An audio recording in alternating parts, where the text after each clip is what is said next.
কিছু, কিছু দিন আকাশটা ঠিক মানুষের মনটার মতোই লাগে। হঠাৎ অন্ধকার, হঠাৎ ঝড়, তারপর আবার একটু আলোর দেখা। আসসালামু আলাইকুম everyone. Welcome to my new blog. কিছু, কিছু দিন আকাশটা ঠিক মানুষের লাইফের মতোই লাগে। একটু আগে সব নরমাল, তারপর হঠাৎ ডার্কনেস, তারপর স্টর্ম, তারপর মুষলধারে বৃষ্টি। কিছু মানুষ লাইফে আসে হেভিট হয়ে যাওয়ার জন্য, তারপর একসময় স্ট্রঙ্গার হয়ে হারিয়ে যায়। দ্য ফানি থিং ইজ, যাদের চলে যাওয়ার পর আমরা আগের সেই জায়গা থেকে আটকে থাকি। আগে ভাবতাম মানুষ ধরে রাখাটাই স্ট্রেংথ, এখন বুঝি সাইলেন্ট থেকে নিজেকে সামলে রাখাটাই রিয়েল স্ট্রেংথ।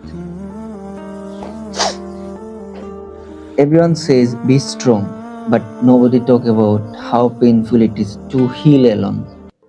জীবনটা ওয়েদারের মতোই, কখনো সানশাইন, কখনো হেভি স্টর্ম, তবুও ফিউচারের জন্য নিজেকে আবার উঠাতে হয়, কারণ বৃষ্টি চিরদিন থাকে না, হয়তো একদিন সব ঠিক হয়ে যায়। আর যদি নাও হয় তবুও হাসতে শিখে যেতে হয়, কারণ সবাই বাইরের ওয়েদারটা দেখে, ভেতরের সিজনটা না।